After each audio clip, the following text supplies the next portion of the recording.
नमस्कार, स्वागत है आप सभी का इंडिया न्यूज के डिजिटल प्लेटफॉर्म पे। बिहार की बड़ी खबरों पर विस्तार से चर्चा करेंगे। मैं हूं प्रियांशी।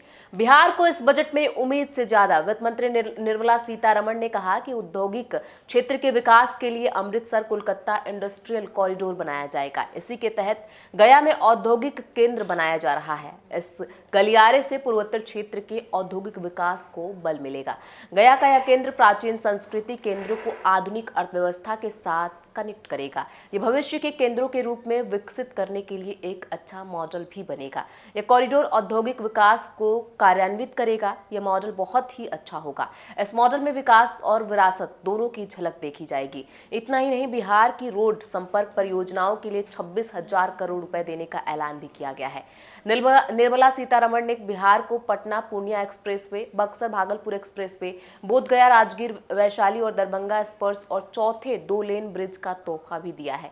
2 लेन का पुल बक्सर 24,000 करोड़ रुपए की लागत से बनेगा। वहीं 42,000 मेगावाट पावर प्लांट पीरपैंती में 21,400 करोड़ रुपए की लागत से बनाया जाएगा। यही नहीं, बिहार को नए एयरपोर्ट, मेडिकल कॉलेज भी मिलेंगे। बिहार में नौकरी को लेकर विधानसभा चुनाव में जमकर वादे किए गए थे। इसको लेकर केंद्र ने भी योजनाओं का पिटारा खोला है।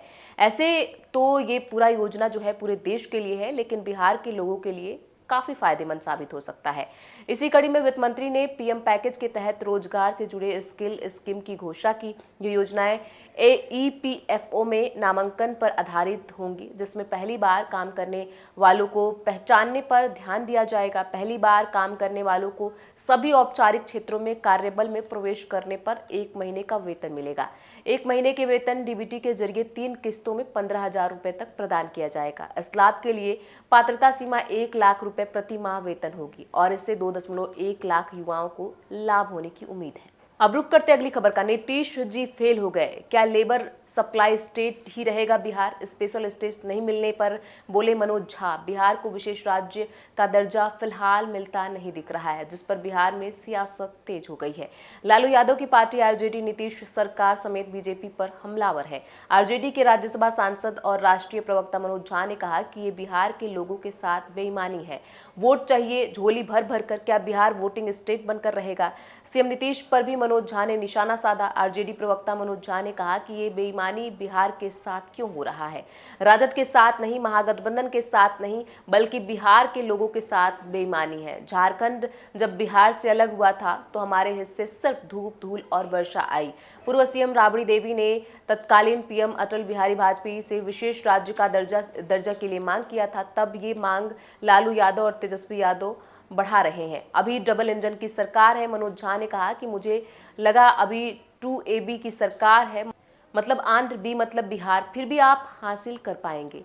माफ कीजिएगा, नीतीश जी फेल कर गए। केंद्र सरकार की तरफ से एनडीसी का हवाला दिया गया। आप किसको बरगला रहे हैं साहब? एक एग्जीक्यूटिव डिसीजन से बदला जा सकता है। 1966 में सरकारी कर्मचारियों को आरएसएस की गतिविधियों में भाग लेने से बैन किया गया था। आपने हटा दिया बैन। ये तो उससे भी आसान काम है। एक कलम के दस्तक से आप बदल सकते हैं, लेकिन आपकी मंशा बिल्कुल भी नहीं है। अब रुक करते अगली खबर का। बिहार के 10 शहरों से हवाई सेवा जल्द शुरू होगी। एयरपोर्ट बनाने के बाद उड़ान भरेंगे छोटे विमान।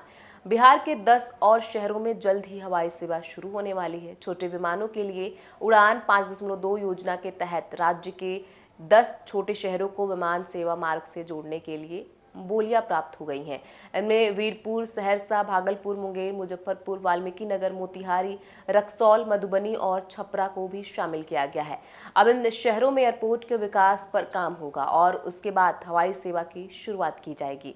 आपको बता दें, शुरुआत में इन शहरों में से 20 सीटर से कम क्षमता वाली फ्लाइट उड़ान भरेंगी। राज्यसभा में सोमवार को भारतीय जनता पार्टी सांसद डॉक्टर भीम सिंह तारांकित प्रश्न के जवाब में नागर विमान मंत्री केआर नायडू ने सदन को यह जानकारी दी। केंद्रीय मंत्री ने बताया कि आरा, बेगूसराय, बेतिया, भभुआ, भागलपुर, बिहार शरीफ, बिहटा, वीरपुर, बक्सर, छपरा, डेहरी, ऑन सोन, फारबिसगंज, हथुआ, जहानाबाद, जोगबाद जैसे बहुत सारी शहर हैं जिनको उड़ान योजनाओं के तहत जोड़ा जाएगा।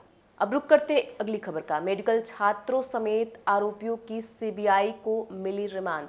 आपको बता दें, सीबीआई के विशेष न्यायिक दंडाधिकारी धनंजय पांडे ने गिरफ्तार 5 मेडिकल छात्र समेत 6 आरोपियों को सीबीआई रिमांड की अवधि को 4 दिनों के लिए और बढ़ा दिया है। कांड के अनुसंधानकर्ता सीबीआई के अधिकारी सोमवार को अपने वकील अमित कुमार के साथ पटना सीबीआई की विशेष कोर्ट में उपस्थित हुए। सीबीआई ने एम्स से गिरफ्तार मेडिकल छात्र चंदन कुमार शानू, राहुल आनंद, कट जैन, रांची के रिम्स से गिरफ्तार मेडिकल छात्र सुरभि कुमारी और सुरेंद्र शर्मा को सीबीआई कोर्ट में पेश किया। सीबीआई की ओर से एक आवेदन दायर कर इन सभी 6 आरोपियों की सीबीआई रिमांड अवधि को बढ़ाने का अनुरोध किया गया। सुनवाई के बाद विशेष न्यायिक दंडाधिकारी ने इन सभी आरोपियों की रिमांड अवधि 4 दिन के लिए बढ़ा दी है। इसके बाद सीबीआई सभी को पूछताछ के लिए अपने साथ ले गई। विशेष कोर्ट में सीबीआई के अधिकारियों समेत आरोपियों के परिजन भी कोर्ट परिसर में थे। सीबीआई और कोर्ट की कार्रवाई की लोग पल पल की जानकारी ले रहे थे। सभी आरोपियों के चेहरे को काला कपड़ा से ढककर कोर्ट परिसर में लाया गया था। अब रुक करते अगली खबर का। बिहार में ध्वस्त हुए 6 पुलों का निर्माण शुरू, ठेकेदारों से वसूली की जाएगी। 24 करोड़ का आएगा खर्च। बिहार में बीते 1 महीने के भीतर पुलों के ढहने के मामले में नीतीश सरकार ने सख्त रुख अपनाया है।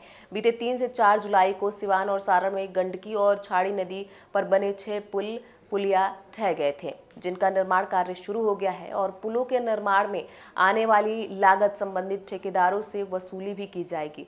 जल संसाधन विभाग ने ध्वस्त पुलों के निर्माण का जिम्मा पुल निर्माण निगम को सौंप दिया है।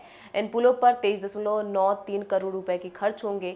खर्च होने वाली रकम संबंधित संवेदक से वसूल की जाएगी। बीते 3 और 4 जुलाई के बीच सिवान और सारण जिले में गंडकी छाड़ी नदी पर स्थित 6 पुलिया क्षतिग्रस्त हो गए थे।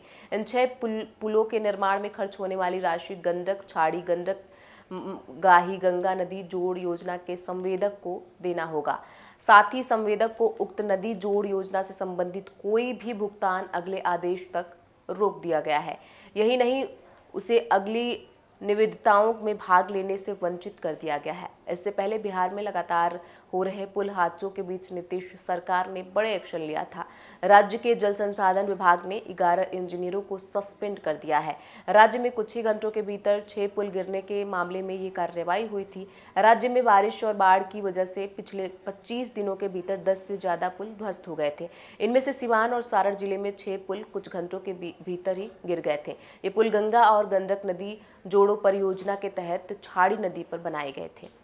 बिहार की बड़ी खबरों पर विस्तार से चर्चा करते रहेंगे। इन खबरों पर आपकी क्या राय है, कमेंट बॉक्स में लिख के जरूर बताएं। बहुत बहुत शुक्रिया।